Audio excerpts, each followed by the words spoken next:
মেঘ কিছুক্ষণ দাঁড়িয়ে মনে মনে আবিরকে খুব বকল। তারপর মন শান্ত করে সিঁড়ি দিয়ে নেমে চলে গেল মিমের রুমে। মিম এখনও নিচে আছে, 2-3 দিনের মধ্যে উপরের রুমে চলে আসবে। মেঘ মিমের রুমের দরজায় দাঁড়াতেই মিম চোখ তুলে তাকালো। মেঘকে দেখে উত্তেজনায় চোখ বড় বড় করে তাকালো, সহসা উঠে এলো কাছে। আপু, মাশাল্লাহ, তোমাকে অনেক সুন্দর লাগছে। মুক্তার মালা তোমার মুখটা চকচক করছে। মেঘ দাঁত বের করে হাসলো। মিম তৎক্ষণাৎ ড্রেসিং টেবিলের ড্রয়ার থেকে শপিং ব্যাগ বের করে মেঘের হাতে দিল। মেঘ জিনিসগুলো বের না করেই দেখার চেষ্টা করলো। মিমের জন্য আনা জিনিস মেঘের 3 ভাগের 1 ভাগ হবে।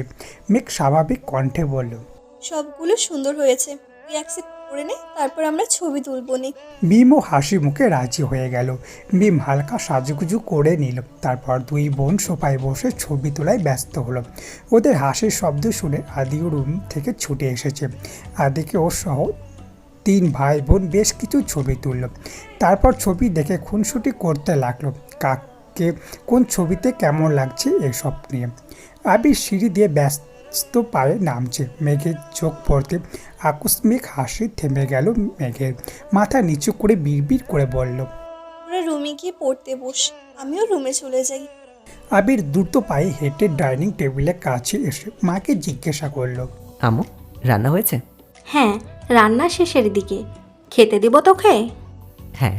ওইদিকে মেঘ চুপি চুপি সিঁড়ি দিয়ে উঠতে থাকে। বিকেলে আবির পড়া নিয়ে কথা শোনাইছে, এখনও আড্ডা দিয়েছে, দেখলে নিশ্চিত মায়ের দেবে। এই ভয়ে রুমে যেতে নাই মেঘ। 4-5টা সিঁড়ি উঠল কি না আকস্মিক আবির ডেকে উঠল। মেঘ, এদিকে আয়। আবিরের কথায় থমকে দাঁড়ায় মেঘ, মনে মনে আল্লাহ আল্লাহ করছে। ধীর গতিতে নিচে নেমে ড্রয়িং টেবিলের কাছে আসলো। আবির পকেটে হাত দিয়ে টেবিলে হালকা ধাক্কা দিয়ে দাঁড়িয়ে আছে। দারুণ স্টাইল দেখে মেঘ পুরোই ফিদা। অষ্টদশীর মনের ভেতরে ধুকপুক শুরু হয়েছে।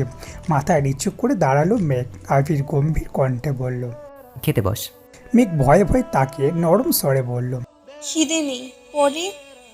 এতটুকু বলতেই চোখ পড়লো আবিরের চোখের দিকে। চোখ রাঙিয়ে তাকিয়ে আছে। মেঘের হাত পা কাঁপতে শুরু করেছে। আর কিছু বলার সাহস করলো না, চুপচাপ চেয়ার টেনে বসে পড়লো। আবিরও এবার টেবিল ঘুরে নিজের চেয়ার টেনে বসলো। মেঘ মাথা নিচু করে চুপচাপ বসে আছে। আবির একবার মেঘের দিকে তাকাচ্ছে, আবার ঘাড় ঘুরিয়ে রান্নাঘরে দেখছে। মালিয়া খান আর হালিমা খান টেবিলে খাবার রাখতে ব্যস্ত হলো। আবির একটা প্লেটে ভাত দিয়ে এগিয়ে দিল মেঘের দিকে, ছোট্ট করে বলল, নে, খা। মেঘ কোমর হাতে প্লেট ধরতে হাত বাড়ায়, কিন্তু হাত পায়ের সাথে শরীরও কাঁপাকাঁপির তীব্রতায় প্লেট পড়ে যেতে নেয়। আবির ছেড়ে দিতে নিয়েও মেঘের এই অবস্থা। আবার প্লেট ধরতে ব্যস্ত হলো। রাগান্বিত কণ্ঠে বলল, তোর শরীরে কতটুকু শক্তি বোঝ এখন? হাত বাড়িয়ে মেঘের সামনে প্লেট রেখে নিজেই খাওয়াতে মনোযোগ দিল। আবিরের কথাই মেঘ মাথা নিচু করে ছোট্ট করে ভেঙচি কাটলো আর বিড়বিড় করে বলল, আপনি আসলেই তো আমার সব শক্তি বিলীন হয়ে যায়, আমি কি করব? আবির তীক্ষ্ণ দৃষ্টিতে তাকালো মেঘের দিকে, কণ্ঠে দ্বিগুণ ভারী করে বলল, তুই কি ভাত খাবি নাকি থাপ্পড় খাবি? মেঘ আবিরের কথাই আটকে ওঠে, আস্তে আস্তে খাওয়া শুরু করে। মেঘের এই ধীর স্থির গতিতে খাওয়া দেখে আবিরের বেশ কয়েকবার তীক্ষ্ণ দৃষ্টিতে তাকিয়েছে, কিন্তু কিছু বলছে না। নিজের খাওয়া শেষ করে বেসিন থেকে হাত ধুয়ে এসে পুনরায় চেয়ারে বসলো। মেঘ তখনও আস্তে আস্তে খাচ্ছিল, কিন্তু আবির আবার বসা দেখে বুকটা কেঁপে ওঠে। খাওয়ার গতিটা কিছুটা বাড়িয়ে দিয়েছে।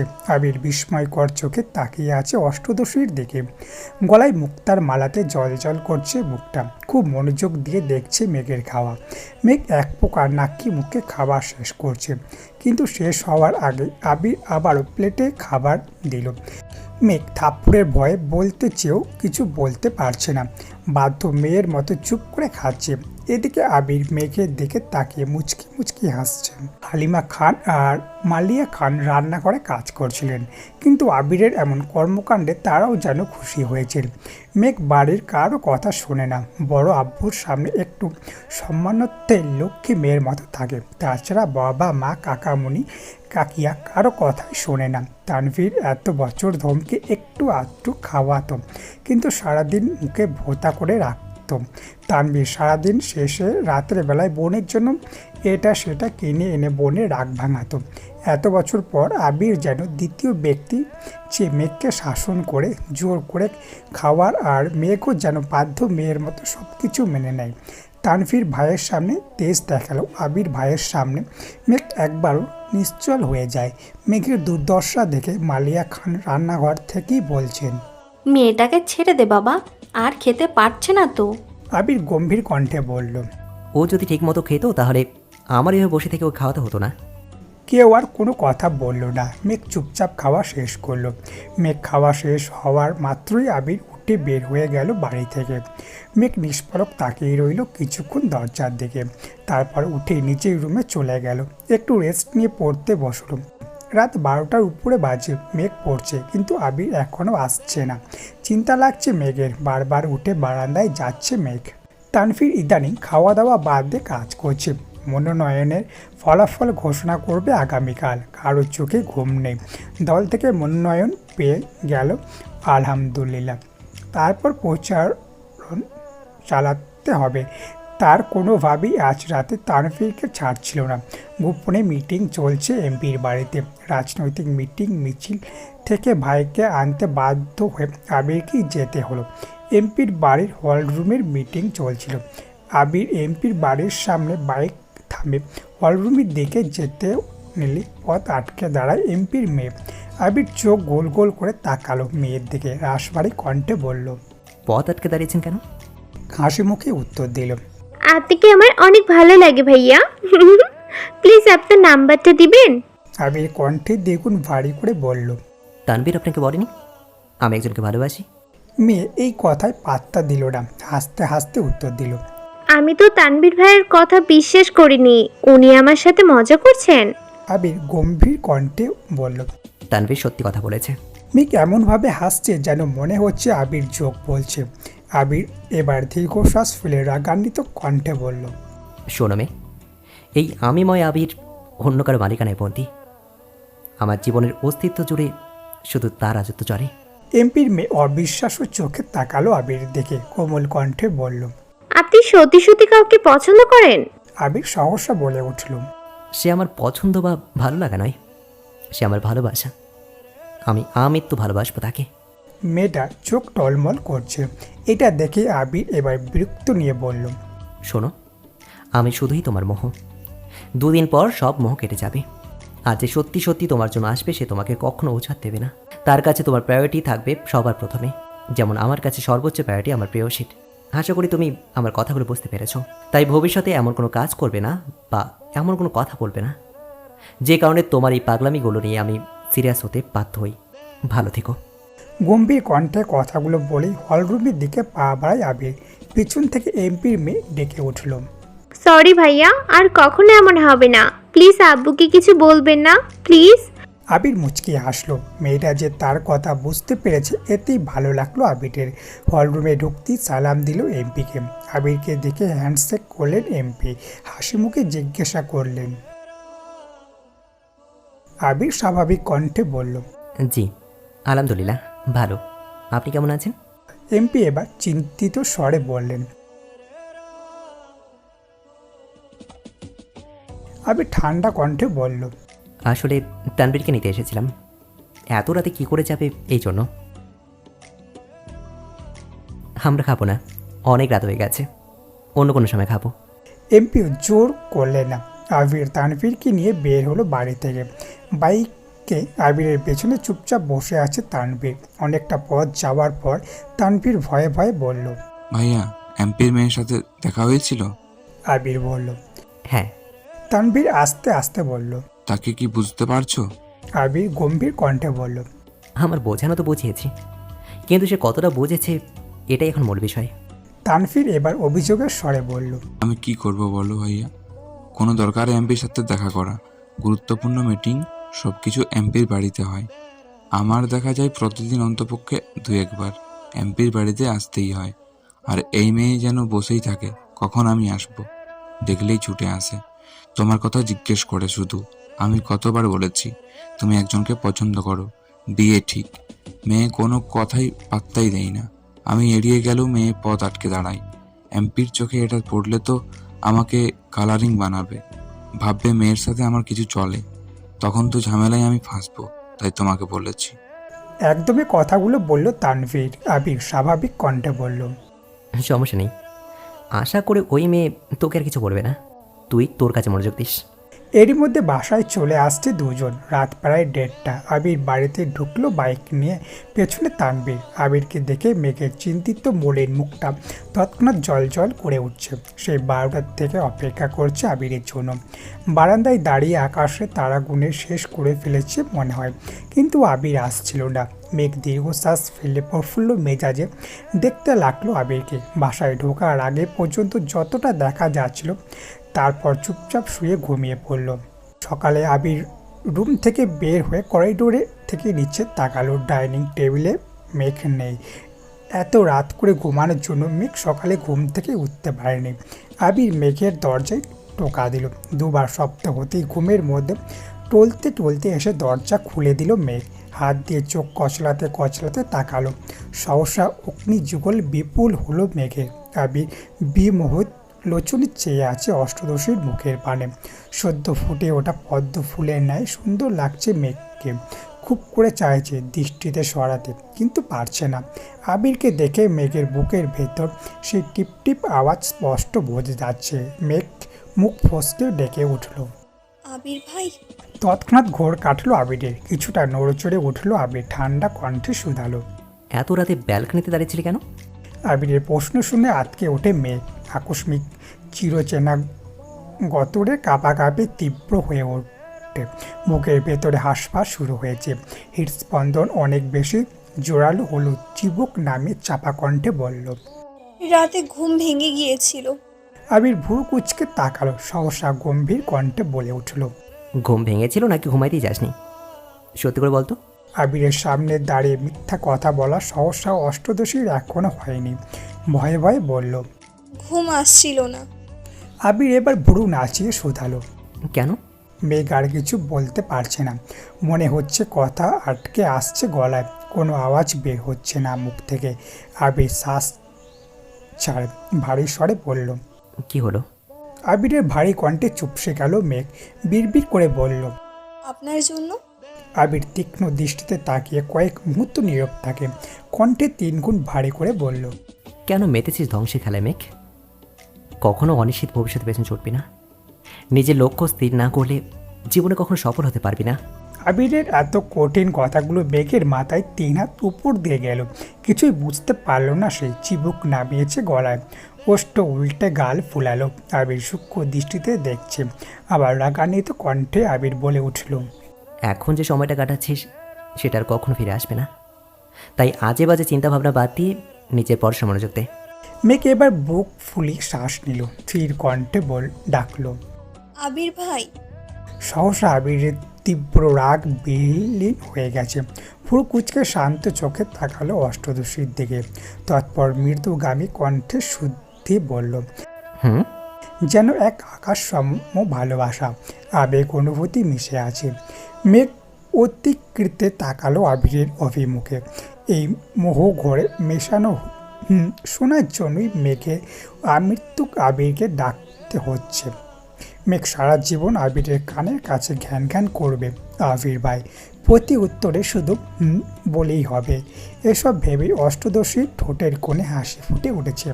আবির পুনরায় গম্ভীর কণ্ঠে বলল, কিছু বলবি? আবিরের কণ্ঠ মেঘের আনন্দিত কল্পনায় অবসান হলো। 1 সেকেন্ডের গায়েব হলো ঠোঁটের কোণায় মিষ্টি হাসি। চিবুক নামালো আবিরের মুখ থেকে। ওষ্ঠপুট নেড়ে নম্রভাবে বলল, আবির ভাই, আপনি একটু তাড়াতাড়ি বাসায় আসবেন প্লিজ। আকস্মিক কথাটা বলে ফেলল মেঘ, কিন্তু এরপরে শুরু হলো কাঁপাকাঁপি। বুকের ধুকপুকানি বেড়ে যাচ্ছে। আল্লাহ জানে আবির থাপ্পড়ি দেবে কিনা। সহসা দুহাত নিজের দুগালে রাখলো মেঘ। আবির ধমক দিতে নিয়ে মেঘের এমন কাণ্ডে কপাল কুচকালো। ঢোক গিলে রাগ গিলে সহসা চাপা কণ্ঠে বলল, কেন? অষ্টদশী গালে হাত রেখে কাঁপা কণ্ঠে বলল, আপনি বাসায় না ফিরলে আমার ঘুম আসে না। কথাটা বলেই দু চোখ বন্ধ করে কপাল কুঁচকে দাঁতে দাঁত চেপে ধরল মেঘ। আবির প্রশান্ত নেত্রে চাইল অষ্টদশীর দিকে। মেঘের হালচাল দেখে ঠোঁটের করে হাসি ফুটে ওঠে, কিন্তু অষ্টদশীর চোখ বন্ধ থাকায় শব্দহীন সেই হাসি দেখতে পেল না। আবির নিকৃক দৃষ্টিতে তাকিয়ে আছে অষ্টদশীর দিকে, যেন এই দৃষ্টি সহজে কাটানো সম্ভব না। কয়েক মুহূর্ত চলল এভাবে। কিছুক্ষণ পর আবিরের ফোনে কল আসায় মনোযোগ নষ্ট হলো। পকেট থেকে ফোন বের করলো, অফিসের কল তৎক্ষণাৎ রিসিভ করলো। 30 সেকেন্ড হবে হয়তো, কথা বলে রেখে দিল। এতক্ষণে মেঘ অনেকটাই স্বাভাবিক হয়ে গেছে, কিন্তু গাল থেকে হাত নামায়নি এখনও। আবির কল কেটে পুনরায় শক্ত কণ্ঠে বলল, আমার তাড়াতাড়ি অফিসে যেতে হবে। আমার খাওয়া শেষ হওয়ার আগেই তোকে যেন খাবার টেবিলে পাই। এই বলে করিডোরের দিকে পা বাড়ালো আবির। মেঘ পেছন থেকে কোমল কণ্ঠে আবার ডেকে উঠল। আবির ভাই। আবির সহসা উত্তর দিল। হুম। এই হুমটা ছোট্ট মেঘের বুকে বারবার যেন ধাক্কা লাগছে। কোমল কণ্ঠে বলল, বললেন না তো তাড়াতাড়ি আসবেন কি না। আবির ঘাড় ঘুরিয়ে তাকালো। মেঘ সঙ্গে সঙ্গে মাথা নিচু করে ফেলল। আবির কিছুটা গম্ভীর কণ্ঠে বলল, আসতে পারি যদি তুই আমার কথা মানিস। আর কিছু না বলে দ্রুত পায়ে নেমে গেল নিচে। আবির এত সহজে নেমে গিয়েছে ভেবেই মেঘ খুশিতে আত্মহারা হয়ে গেছে। দ্রুত ফ্রেশ হয়ে চুলগুলো ঠিকঠাক করে ফুটুফুটি করে নিচে নামতে লাগলো। হাসি মুখে এসে বসলো আবিরের বিপরীতে। একবার দেখলো আবিরকে, প্লেটের দিকেও তাকালো, কিন্তু ততক্ষণে আবিরের খাওয়া শেষের দিকে। মেঘ খাওয়া শুরু করতে করতে আবিরের খাওয়া শেষ করে উঠে ফ্রেশ হয়ে অফিসের উদ্দেশ্যে চলে যাচ্ছে। মেঘ এক মুহূর্ত তাকিয়ে রইল আবিরের দিকে, তারপর স্বাভাবিক হয়ে খেতে শুরু করলো। আবিরের এত কথার মধ্যে তাই যেন বারবার কানে বাজছে মেঘের। সবগুলো কথাই মনে পড়ছে। খাওয়া শেষ করে রুমে গিয়ে শুয়ে শুয়ে আবিরের কথা ভাবছে। মেঘ মনে মনে নিজেকে প্রশ্ন করছে, এই প্রশ্নের উত্তর নিজেই দিচ্ছে। সবশেষে সব প্রশ্নের একটাই উত্তর পেল। আবির ভাই চান আমি ভালোভাবে পড়াশোনা করি, তার মানে এতেই আবির ভাই খুশি হবেন। আজ থেকে আমি সিরিয়াসলি পড়াশোনা করব, তারপর দেখবো আবির ভাই আমার সাথে ভালোভাবে কথা বলে কি না। কিছুক্ষণ শুয়ে থেকে ভেবে সহসায় উঠে পড়তে বসলো। মেঘ সবসময় জোরে পড়ে। মেঘ পড়লে করিডোর থেকে তো শোনা যায়, পাশাপাশি তানভীর বা আবিরের রুম থেকেও মোটামুটি শোনা যায়। গোসল, নামাজ, কোচিং, টিউশন সব কিছু সময় মতো করছে মেঘ, যেন আবির আর রাগ দেখাতে না পারে। কি ধ্বংসের কথা বললো, এসব কথা কঠিন কথা যেন আর না শুনতে হয় তার। আবির যেন সর্বদা কোমল ভালোবাসা মিশ্রিত কণ্ঠে বলে আর কিছুই বলতে হবে না তাকে। এদিকে মনোনয়ন ফলাফল ঘোষণা করা হয়েছে। তানভীরদের এমপির দলীয় থেকে মনোনীত হয়েছে। পার্টি অফিস থেকে শুরু করে এমপির বাড়ি পর্যন্ত হইচই শুরু হয়েছে। নিষেধাজ্ঞা অমান্য করে সব গণহারে মিছিল দিচ্ছে। প্রথমবারের মতো মনোনীত হয়েছেন এমপি। তানভীর সহ সভাপতি, সাধারণ সম্পাদক, সাধারণ সদস্যরা মিষ্টি খাওয়াচ্ছেন সবাইকে। এক পর্যায়ে এমপির বাড়িতে গেল তানভীর সহ আরও 2-4 এমপির মেয়ে হাসি মুখে তানভীরের সামনে এসে দাঁড়ালো। বাবা মনোনয়ন পেয়েছে, এতে মেয়ের খুশির সীমা নেই, কিন্তু তানভীর মেয়েকে দেখে কিছুটা ঘাবড়ে গেছে। আবির ভাইয়া গতরাতে বুঝিয়ে গেল, তারপর যদি মেয়ে পাগলামি করে আর সেটা এমপি নজরে পড়লে তানভীর শেষ। তানভীর কিছুটা ভীত গলায় বলল, কিছু বলবেন? এমপির মেয়ে হাসি মুখে উত্তর দিল। হ্যাঁ ভাইয়া। তানভীর কপাল কুঁচকে বলল, কি? এমপির মেয়ে হাসি থামিয়ে কিছুটা গম্ভীর কণ্ঠে বলল, আই এম সরি ভাইয়া, আমি আপনাকে এই কিছুদিন অনেক জ্বালিয়েছি। আপনি এতবার বলেছেন আবির ভাইয়ের গার্লফ্রেন্ড আছে, কিন্তু আমি বিশ্বাস করিনি। গতকাল আবির ভাইয়াও বলে গেছেন ওনার জীবনে অন্য কেউ আছে। এই জন্য আমি সিদ্ধান্ত নিয়েছি আর কোনো দিনও ওনার কথা জিজ্ঞেস করব না আপনাকে ওর বিরক্ত করব না কখনো। আপনি অনেক ভালো। আমি চাই আপনি আব্বুর জন্য সর্বোচ্চ চেষ্টা করুন যাতে আব্বু এমপি হতে পারেন। তানভীর চোখ ছানা বড়া হয়ে গেল, মনে মনে বলছে, বাহ ভাইয়া, তোমার 2 মিনিটের কথাই আমার 15 দিনের সমস্যার সমাধান দিল। You are great bro. তুমি যে বুঝতে পারছো এতেই খুশি। এইটুকু বলেই মেয়ের থেকে বিদায় নিয়ে এমপির সাথে দেখা করতে চলে গেল। বর্ষাকাল শুরু হয়ে গেছে, কিন্তু এখনও বৃষ্টি শুরু হয়নি। আজ বিকেল থেকেই আকাশে মেঘের গর্জন। মেঘ কোচিং শেষে বাসায় এসেছে। মেঘের গর্জনের শব্দে পড়তে বসতে ইচ্ছে করছে না, তাই ব্যালকনিতে দাঁড়িয়ে আছে। গোধূলি বেলায় টিপটিপ বৃষ্টি পড়া শুরু হয়েছে। মেঘ ব্যালকনিতে দাঁড়িয়ে রাস্তার মানুষের ছোটাছুটি দেখছে। সবাই ছুটছে নিজস্ব গন্তব্যে। মেঘ ব্যালকনি থেকে হাত বাড়িয়ে বৃষ্টি ছোঁয়ার চেষ্টা করছে। বৃষ্টির ফোঁটার স্পর্শে মেঘের সমস্ত অনুভূতিরা যেন অবশ হয়ে যাচ্ছে। হাত বৃষ্টিতে রেখে কল্পনার জগতে বিচরণ করছে মেঘের। বৃষ্টি বাড়ার সঙ্গে সঙ্গে বৃষ্টির ছিটে ফোটা মেঘের চোখ মুখে পড়তে হুঁশ ফিরল অষ্টদশী। ব্যালকনি থেকে রুমে চলে গেল। টাওয়েলে হাত মুখ মুছে বিছানায় বসলো। মোবাইলের ডাটা অন করতেই একটা নোটিফিকেশান আসছে। ফেসবুকে ঢুকতেই সামনে আসলো আবির ভাইয়ার পোস্ট। অফিসের ব্যালকনি থেকে তোলা হাতের ছবি। ফোটায় ফোটায় বৃষ্টির পানি জমে আছে হাতে, সাথে বৃষ্টি নিয়ে সুন্দর একটা ক্যাপশনও দিয়েছে। মেঘ মনোযোগ দিয়ে ছবিটা দেখছে। অনুভূতিরা যেন নাড়াচাড়া দিয়ে উঠেছে মনের ভেতরে। আবির ভাইও বৃষ্টিতে হাত ভিজিয়েছে, তার মানে আবির ভাইয়েরও বৃষ্টি ভালো লাগে। ভাবতে লাজুক হাসলো মেঘ। নিজের ভালো লাগাগুলো যদি ভালোবাসা মানুষের সাথে মিলে যায় তাহলে আর কি লাগে। সন্ধ্যার পর ঘন্টা দুয়েক পড়াশোনা করলো মেঘ। বৃষ্টি বেশি থাকার কারণে জান্নাত আপু আসবেন না বলেছেন। বাড়ির কর্তারা বাড়ি ফিরে এসেছেন সেই বৃষ্টি শুরুর দিকে। গাড়ি চলাচল করায় বৃষ্টির ছুটি পারেনি ওনাদের। তানফিরও হুল্লা করে বাড়ি ফিরেছে ঘন্টাখানেক আগে। আকলিমা খান ডাকছেন সবাইকে খাওয়ার জন্য। মেঘ নেমেই একবার দেখলো ডাইনিং টেবিলের দিকে। আবির ভাই এখনও ফেরেনি, বাকি সবাই আছেন। মেঘ হাত বাড়ালো টেবিলের দিকে। তখনই কাক ভেজা হয়ে ফিরছে আবির। মাথা থেকে পা পর্যন্ত ভিজে একাকার অবস্থা। মেঘ চেয়ারে হাত ধরে দাঁড়িয়ে পড়ল। আবিরের এই অবস্থা দেখে মোজাম্মেল খান বলে উঠলেন, কি রে, এই বৃষ্টির মধ্যে আসতে গেলি কেন? বৃষ্টি কমলে আসতে পারতি। আবির চুল ঝাড়তে ঝাড়তে উত্তর দিল, অফিসে বসে থাকতে ইচ্ছে করছিল না। সিঁড়ির দিকে যাচ্ছে। মালিয়া খান ডেকে বললেন, তুই কি এখন খাবি নাকি পরে খাবি বাবা? আবির সিঁড়ি দিয়ে উঠতে উঠতে উত্তর দিল। 5 মিনিটের মধ্যে ফ্রেশ হয়ে একটা হালকা গোলাপি রঙের শার্ট হাতার টি শার্ট সাথে কালো ট্রাউজার পরে নিচে নামলো। তৎক্ষণাৎ মোজাম্মেল খান, আলী আহমেদ খান চলে গেছেন। তানভীরেরও খাওয়া শেষের দিকে। আবির চেয়ার টেনে বসতে নিলে মেঘের নজর পড়ে আবিরের দিকে। এই প্রথমবার আবির শর্ট হাতার টি শার্ট পরেছে, তাও আবার সাদা কালো রং বাদে। মেঘ শব্দহীন হেসে উঠল। দৃষ্টি তার আবিরেতে নিবদ্ধ। আবির বসে বলল, congratulation Tanvir, go had, best of luck. মেঘের দৃষ্টি এবার তানভীরের দিকে যায়। তানভীর খুশি গদ্য হয়ে উত্তর দিল, থ্যাংক ইউ সো মাচ ভাইয়া। জি আবির এবার কিছুটা চিন্তিত স্বরে বলল। ওই বিষয়টা কি সমাধান হয়েছে? এবার তানভীর হাসি মুখে জবাব দিল, ভাইয়া, আমার কাছেও মাপ চেয়েছে। মেঘ মনোযোগ দিয়ে দুই ভাইয়ের কথোপকথন শুনছিল। সহসা উত্তেজিত কণ্ঠে বলে উঠল, কি হয়েছে? আবির মেঘের দিকে তাকিয়ে উত্তর দিল, তানভীরদের নেতা দলীয় মনোনয়ন পেয়েছে। মেঘও এবার খুশি মনে ভাইকে অভিনন্দন জানিয়ে সাথে মিম আর আদিও অভিনন্দন জানান। মিম মর্যার ছলেই বলে উঠল, ভাইয়া আমাদের ট্রিট দেবেন না? তানভীর বলল। কি ট্রিট চাস বল?